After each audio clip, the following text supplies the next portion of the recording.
Hello everyone. So today we have with us in AAP Ka Radio Murari Jha, and he is a Delhi Government School teacher in R.K. Puram Sarvodaya Vidyalaya. And apart from doing teaching students, he is also a full-time PhD student, and he is doing his PhD thesis in education. And if you guys remember, there were five or six Delhi school teachers who were selected for the U.S. Fullbright scholarship. So he is one of them, and he has been in New York for the training and other East Coast region. So we had in past we had several calls with AAP leaders and AAP volunteers. So this call is different. So we have a government school teacher who will be teaching all the government Delhi government initiatives which has been implemented in the schools. And so from time to time we have seen the photographs from Delhi government schools, swimming pools, infrastructure, and different initiative taken in the classroom. So we'll have a glimpse of all of those. So let's welcome Murari Jha here in the call. Yeah, thank you. Thank you very much, Aditya. I'm excited to talk about the various initiatives the Delhi government has undertaken in the last 3.5 years now, and that has brought a significant change in the overall academic environment in the schools in Delhi. Yeah, so before we start, I would like you to give more introduction about you because I just had said two, three lines about you. So, hello everyone, whosoever are listening me on this conference call. I'm Murari Jha. I have been working as a teacher for now around 10 years, and so basically, I'm trying to, implement some alternative pedagogy for the teaching and learning. Basically, trying to include the previous knowledge and the day-to-day life experiences of the students in the classroom and juxtaposing it with the prescribed curriculum. So this is the kind of practices I do in the class. As far as my academic journey is concerned, uh, I'm graduate in history and also BA, that is referred as a bachelor's in education. Then I have three masters, one in history, one in education, and I also got MBA done. One of my masters is in education from Tata Institute of Social Sciences, Mumbai, which is considered as one of the premier institutions in India. And as of now, pursuing a PhD. And as Aditya already mentioned, I got the Fullbright teaching fellowship, which brought me to the US for around 7 weeks. I was there at George Mason University, Virginia, for 7 weeks. So, yeah. And for last couple of years now, apart from my teaching, I have been participating in the various policy initiatives of the government in the consultative process where I have given my own feedback about a particular program or an initiation. As of now, this year only, after returning from the US, uh, I have started working as a mentor teacher in the Delhi Govt School. Yeah. So this is something about me. Yeah. Yeah, so we'll talk about the mentorship program later in detail.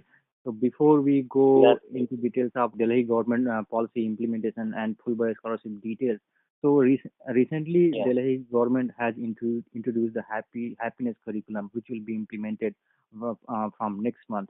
So that's our recent well discussed among different users across world. So if you can explain a little bit about the happiness curriculum, how the idea got drafted and how this will implemented and how this will impact the students.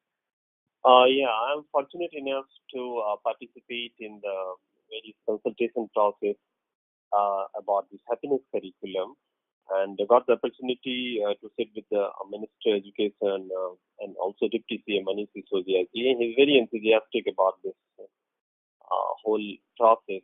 So basically, this comes out of his own journey in his life, where he sees that the school education has turned more and more technical and mechanical, where there is less space for the human values. And he finds that the school must offer something which actually talk about the real essence of the life, and that is the happiness. So it should attract the children. There should be something in the school which attracts the children, and what could be better than the happiness if the school curriculum offers the happiness. So, various talk of the PCM itself reflects about the need of the human value in our educational process. So that's Yeah. somewhere I find inspired him to think about this. And he held, several round of consultation with the teachers, teaching in classes 1 to 8 at different levels. He Mm-hmm. himself has been involved in that, and a couple of meetings even I went there. He also sought the opinion about the experts working in this field from the different parts of the country and world. Mm-hmm. A national workshop was organized by the SCRT on this theme, where people from across the country came and presented their opinion.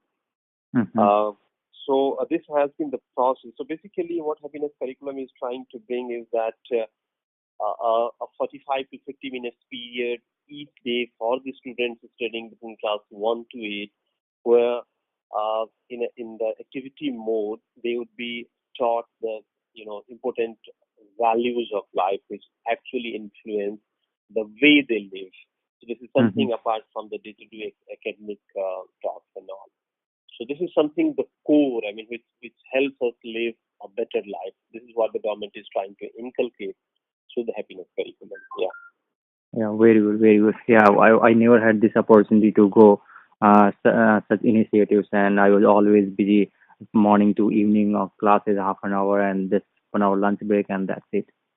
And so Yeah, yeah, you exactly. also mentioned about the involvement with the Delhi government advisors and the school teachers. So, and you said Yeah. you work as a teacher for past 10 years. So you have seen the transition between from Congress government to the present Delhi government. So what kind of differences you have noticed between these two governments Yeah. when, I mean, yeah, I have in terms worked. of policy implementation and the engagement with teachers? Yeah, yeah, I have worked. See, the assumption used to be in these schools that most often the policies are made on the top and it is being imposed on the teachers.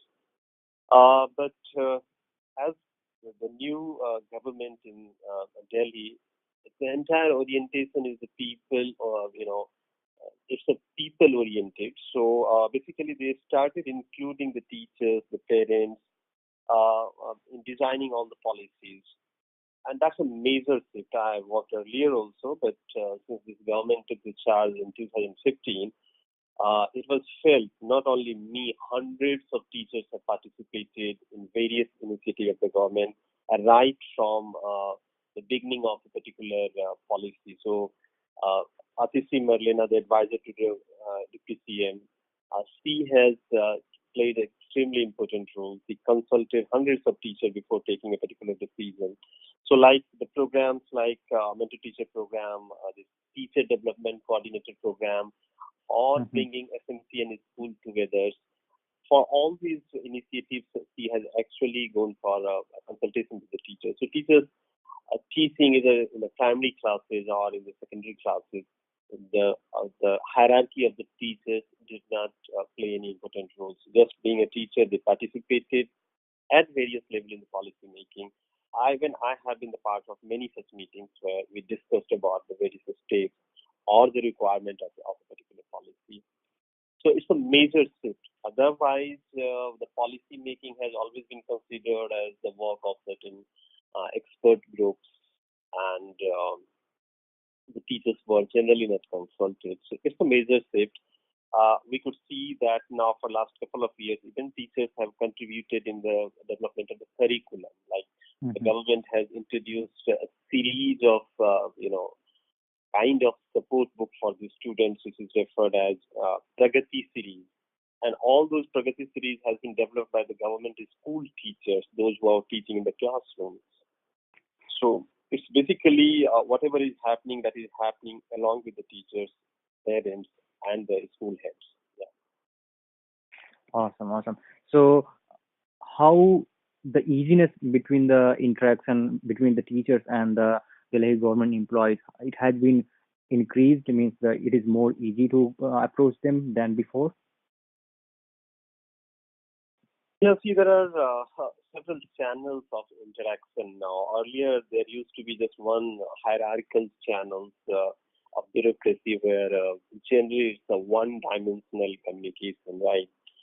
Mm-hmm. So this government has tried to break that one-dimensional communication and has opened the opportunity for the say multi-dimensional communication. So teachers have the opportunity now to interact with the various officials at different levels. So certain institutions were created, like I'm referring again. So mentor teachers are also the teachers, but mentor teachers are now can directly interact with the education officers working at different levels. They have access Mm-hmm. to the Deputy CM office for if they have certain opinions or certain suggestions to give. So multiple channels have been opened, and through the mentor teachers and teacher development coordinators, the teachers working in the school can also communicate about their own needs and desire for a particular change or whatever. Yeah. Yeah, yeah. It's really So good to hear that that I the participation between the teachers and the government advisors is increased. So, if yeah. before we move to the Fulbright scholarships and the educational system differences between US and India, if anyone of you have any question, please unmute and ask. So, Vijaya and Sajan, do you have any question for Murari? Yes. Yeah. Hello. Yeah, go ahead, Sergeant. Okay. Yeah. Thank you. Yeah. Murari ji, the question is, Hi. Hi. recently Yeah. there has been a lot of issues, right, between the bureaucrats and the government. Are Yeah. there any similar issues hindering the, teaching sector and those related projects? See, at the school level, since it's the prime focus of the government to maintain the smooth functioning of the school, so generally all those concentrations are at the top level, and I couldn't see any such disturbances which could affect the teaching and learning at the school level. The school has been running smoothly. Yeah, it could delay some of the major policy decisions about the reform, like the recruitment or continuation of the job of the government. Contractual teachers who are also referred as the guest teachers. So that could be a bigger issue, or like extending the infrastructure facilities further. So these could be the issue, but as of now, these confrontations could not affect the day-to-day school functioning. Yeah. Okay, yeah. Okay. Vijaya, Yeah. go ahead, please. Thank you. Okay, Murari, I just had a question. This is just a little besides the subject. There are a lot of Yeah. teachers, who are seeing the success of Delhi schools and want to help out on a voluntary Yeah. basis, but they are not able to reach out Right. to, either Atishi or Manishji. And I was just wondering Yeah. whom they should speak to. I'm especially referring to Usha Pandit. Now, a lot of us know her through her post. And I've also personally Okay. experienced her because she was a teacher in my daughter's school, and she's Right. excellent with creative thinking and new learning methods. She's especially very good with grammar and stuff like that, which children struggle with. And she has had Yeah. immense success, and she wants to help out the Delhi schools, but somehow the meetings are not happening. And I would like to talk to you about this in private too, but I just wanted you to let Yeah. you know because a lot of people are approaching me how to reach out. Yeah. That's an interesting question. See, talking about the various initiatives of the government, this government is also open for all different kind of expertises available within the country and outside. So we have been working with the organizations like CreateNet Education for the leadership training, with Joro Gyan for the mathematics training, um, and with Saja for the SNC and the school integration, and various other organizations, STIR for the teacher development program. We have been quite open, yes, as far as the individual and the government is concerned. Uh, it again still even the individuals, if they come with certain expertise, they can be accommodated. We have certain channels where they have to contact. So there used to be a district-wise education offices where one need to go and seek permission from the education officers to get into the school. Otherwise, they can also contact to the OSD, Deputy CM, and the OSD Director Education. They can write mail or call, and based on their requirements, they give permission. Yeah. Okay, definitely. I will ask them to get in touch with you. That Yeah. some channels need to Yeah. open because they want to contribute out of their own willingness. They want to share their expertise. 40, 50 years in the education field, and I think we should we should welcome them. Definitely, we actually need such contributions from the people who have the expertise, and we are quite open for that. Yeah. Okay. Thanks a lot, Murari. Okay, so now coming to the Fulbright scholarship. So if you can explain in brief, what was the process to apply Fulbright scholarship, and what was the expectation, and what did you achieve after attending as a scholar in USA? Yeah. So actually, the Fullbright fellowship is given in different categories. So the one which we got, that was in the teaching category, and it was for a shorter period of say 50 days. Generally, for the students who are doing research, it's given for around 9 months, sometime even for 2 years. Well, for the procedure of selection, it has a three-step selection procedure. The first is the application, where they used to ask around 30 essay-based questions, which has to be written somewhere around 250 to 300 words in each. Also, that includes the SOP, statement of purpose, and the recommendation letters from the place where you're working. So that is the most crucial phase, where they scrutinize the application and shortlist some candidates. Later on, they ask the candidates to come for the interview, and then further filtering through the interview, they ask the candidates to sit for the TOEFL test to check their efficiency in the foreign language, in English. So after going through all these phases, finally they recommend the name of the few selected candidates to U.S. Department of State, and the final selection is made by that U.S. Department of State. So this is how this process happens, right? So the program which I have participated, that brought teachers from 40 different countries of the world. So almost every continent got represented in that. So we were put together for around 5 days at the Washington, D.C., and then we got divided into 4 different universities. So I was placed at George Mason University in Virginia, where we were on 18 people from 16 different countries. So that is one of the biggest learning, that you come and you interact with the teachers who represent 16 different countries. So that is one thing which I come to know about the teaching learning, about the status of teachers, expectation of the parents, situation of the government schools in various parts of the world. That is one thing. The second thing is, yes, the program is designed to give you to give you the opportunity to immerse with the U.S. educational system, and also understand the historical and social life. So we were there for around 6 weeks at George Mason, and then for around 1 week at a school.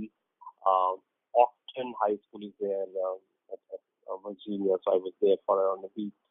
There I also got the opportunity to teach the students along with the regular teachers which they have.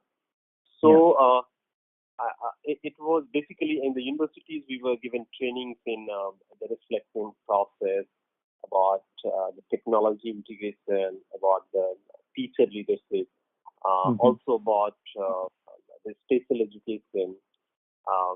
So there's some of the key things which I think which I could bring back to India, and which we actually need to see in our educational context is, I see it particularly in terms of the disposition, the attitude about the learning. Here in India, in my experience, I have seen that we generally focus on good teaching, that teachers should be very efficient, very knowledgeable.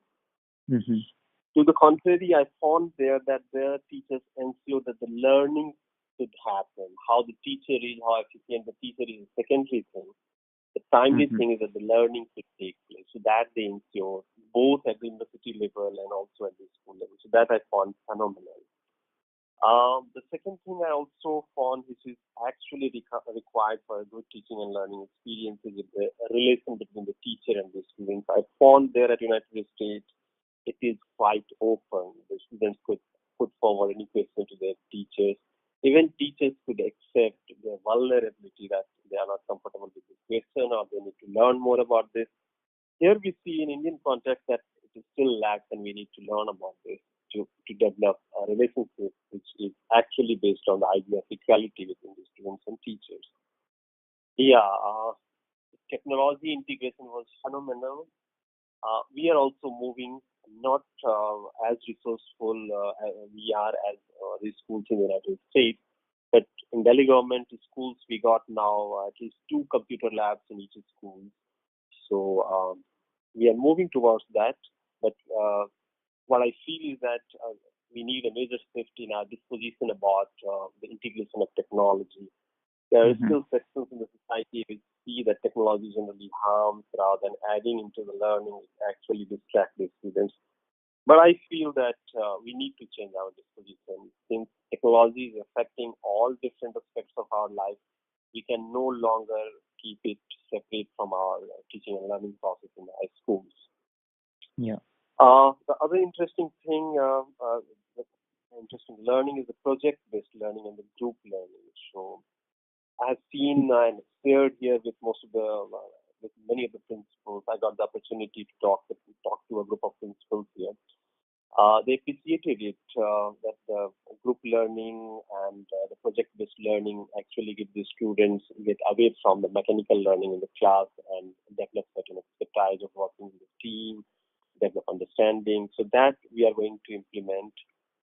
We also learned about the importance of the lesson planning, though it is a concept here as well, but the kind of rigor which I could see among the teachers about the lesson planning was phenomenal. I'm personally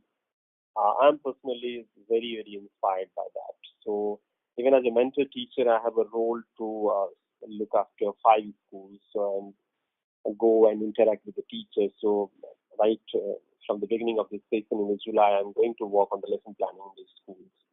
I feel that it systemizes the learning in the classroom and also makes the teachers more efficient, reduce their time and energy. I mean, make them more efficient in the classrooms. Well, Yeah. Yeah. and I'll say that the last and most important learning is about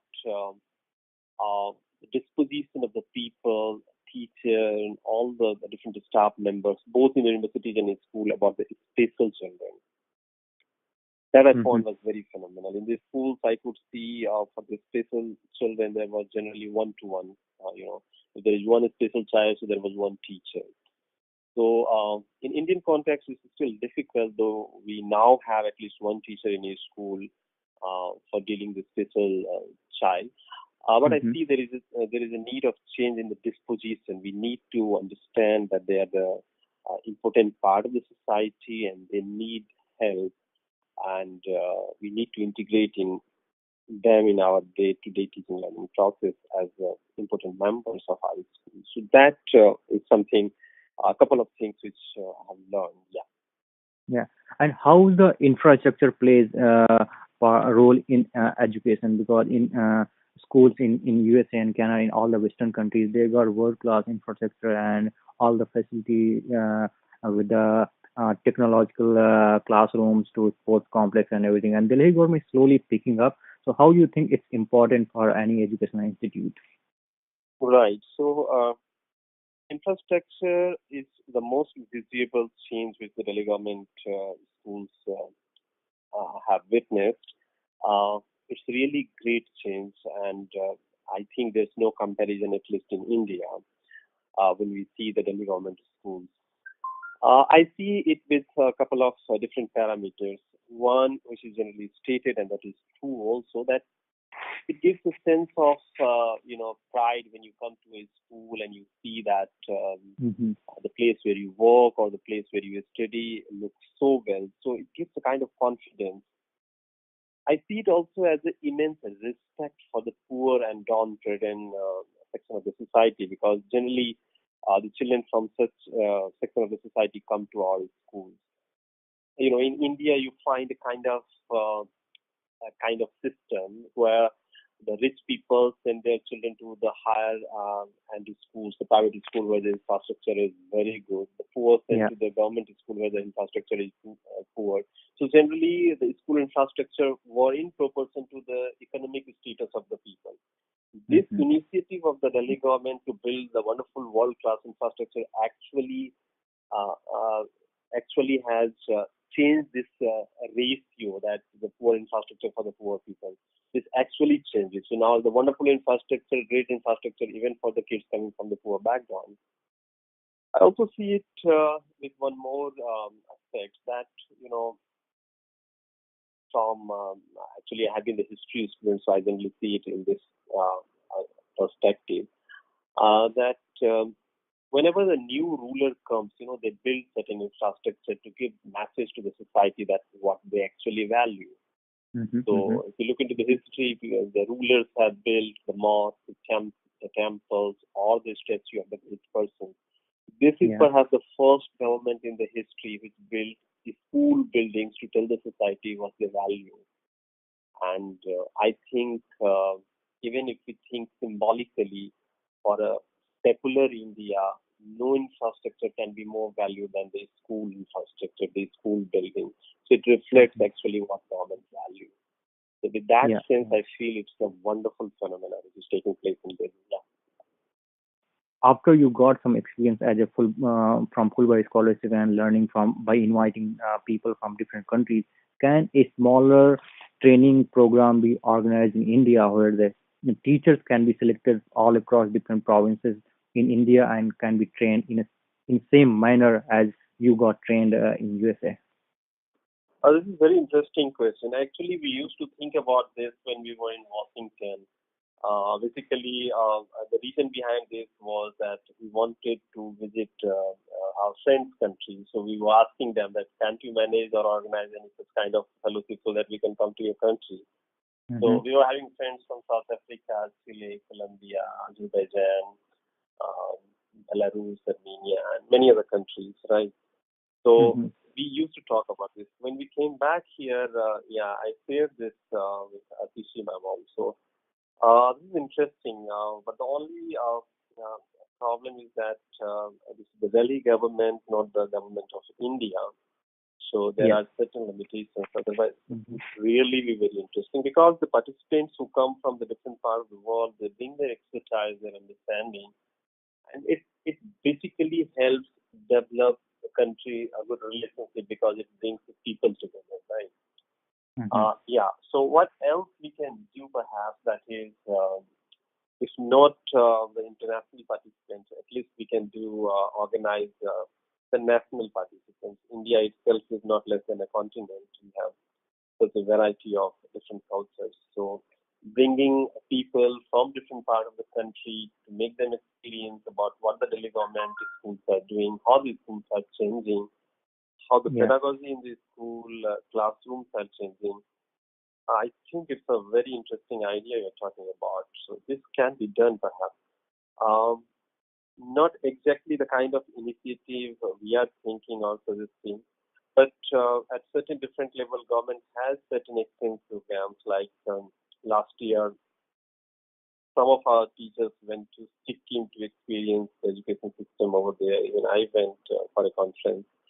Mm-hmm. Government is thinking to exchange teachers with the Jammu and Kashmir government so that we'll be able to understand, the Kashmiri people will be able to understand how the things are going on in Delhi.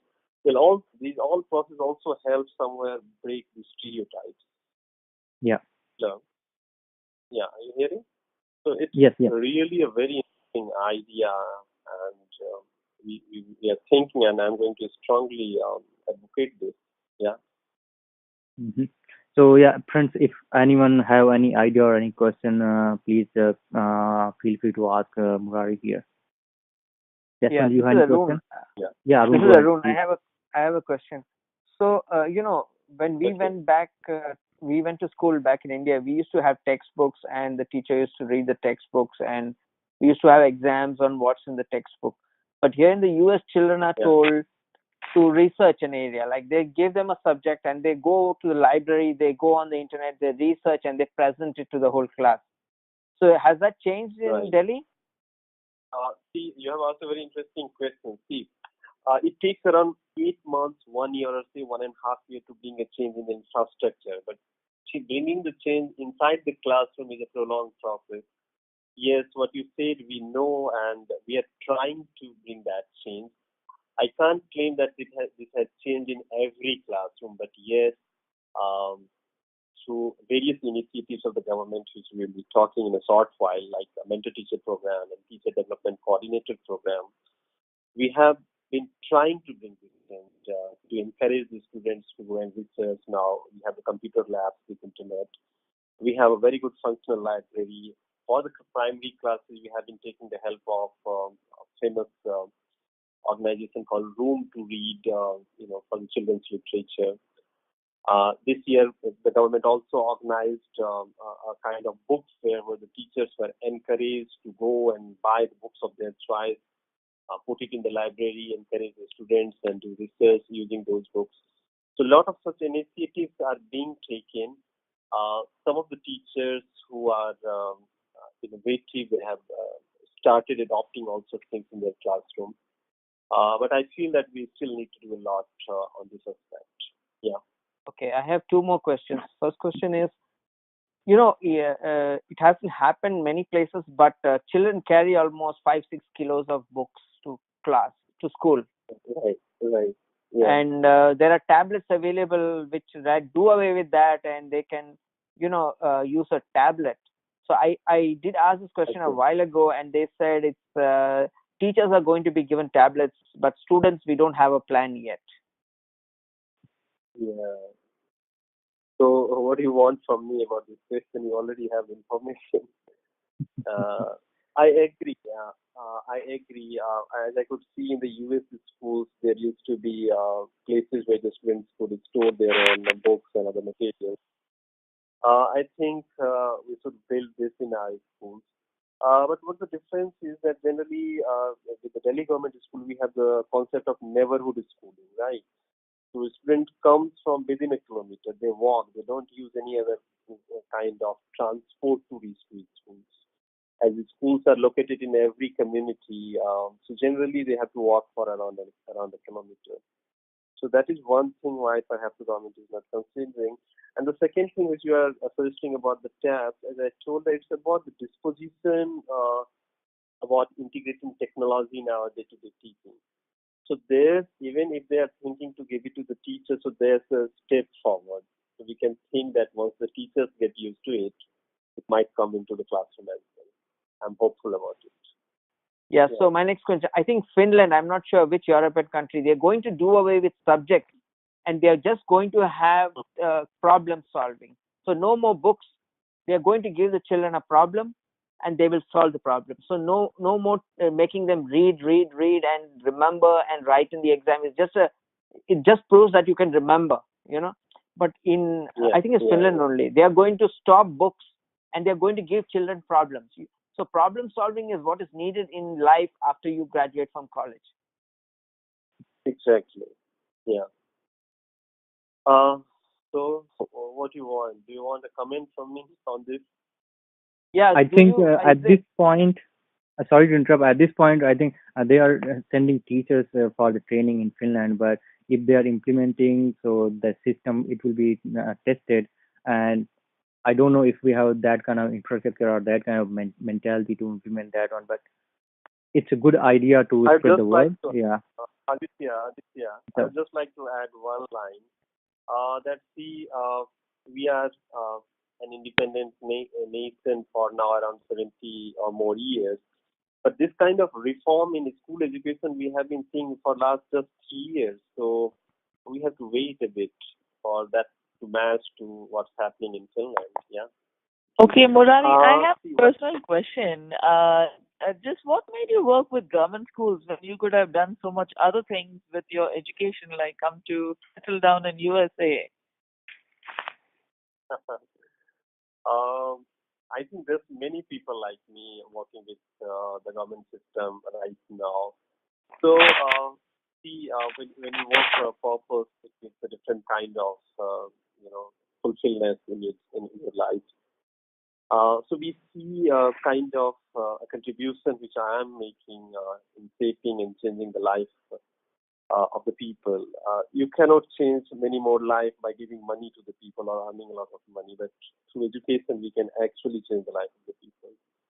And when we see the children in our schools, we see it as we are in a role of breaking the barriers which they have been carrying for many generations. So it's like helping, contributing in the liberation of the people. This is how I see my role. Yeah.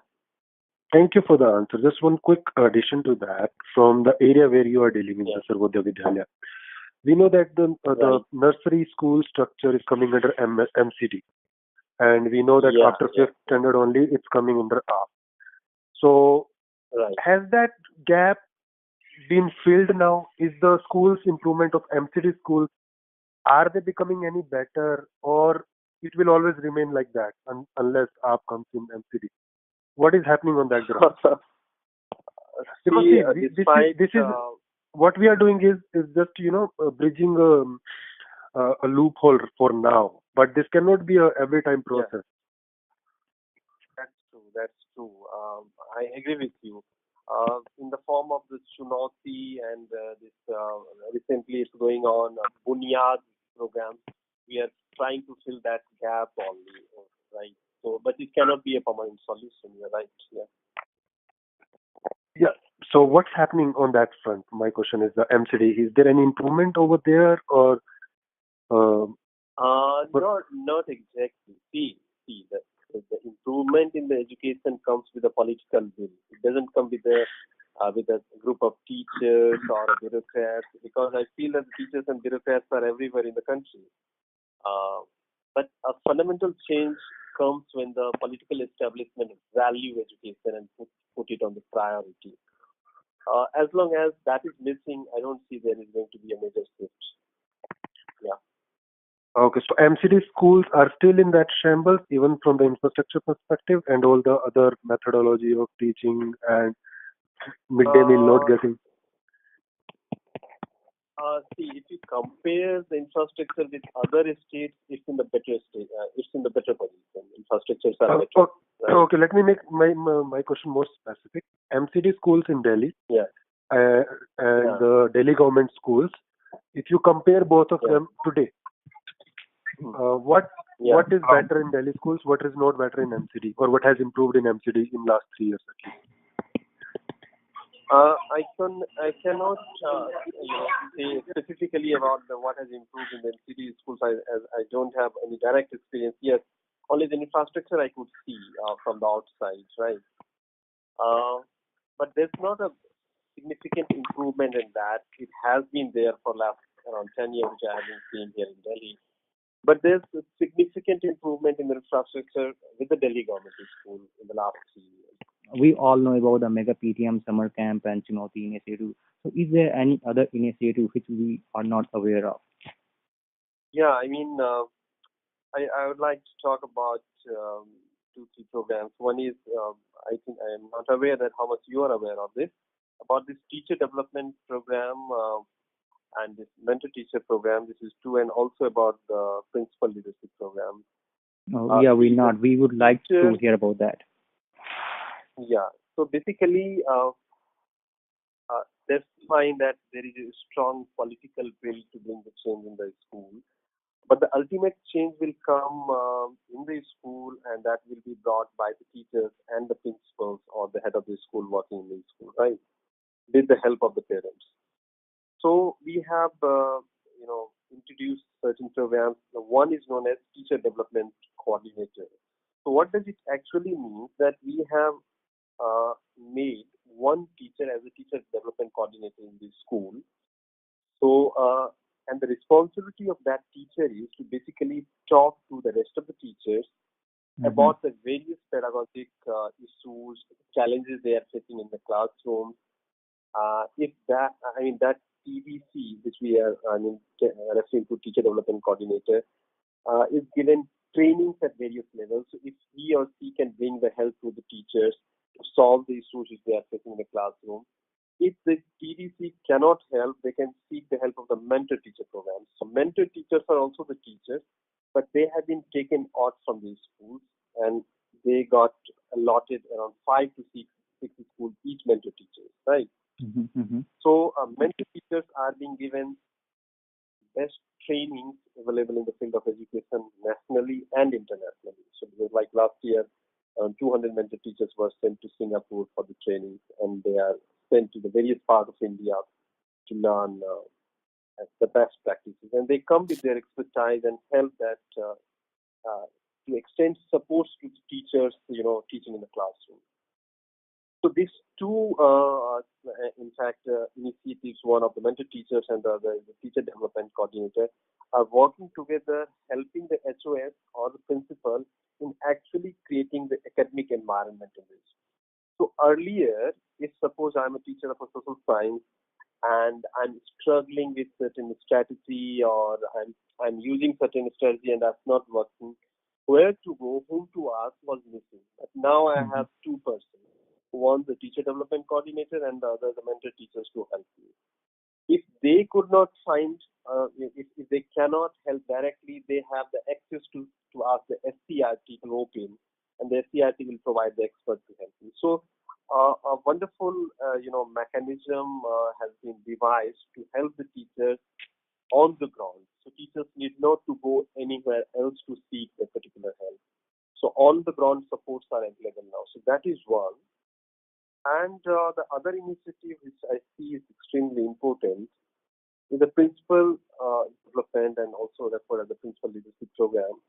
So there is an organization called CreateNet Education which is working with the principals, and what they are trying to do is to change the way principals are working in the school. Both principals and the people working for this change have realized that the authoritative method of working in the school is not working, right? So we actually need to develop connect with the teachers. We need to change the language of directions, and we should lead by setting the examples rather than by instructions and directions. So it's a paradigm shift basically. Recently, I was attending one of such workshops where most of the principals were there, and it was phenomenal for me to see that the principals were acknowledging that they need to learn a lot to be a better leader. And I feel that what a better chance could be when both the teachers, the principals, and everybody feels the need of learning more.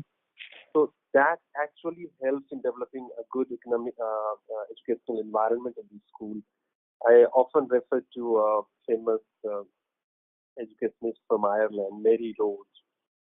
So Rose actually talks about that the children learn when they see their elders learning. So through all these initiatives of teachers development coordinators, the mentor teachers, and this principal leadership program, we all are actually in the process of learning, and I feel that it's contributing in developing a better educational environment, academic environment in the school. Yeah. And so we haven't touched about the SMC. So, and I heard about the SMCs are formed in different parts of Delhi, and I don't know who are the members of SMCs and how they function. Yeah, that's an interesting question. This is seen as one of the major reform in the Delhi government schools in terms of school management.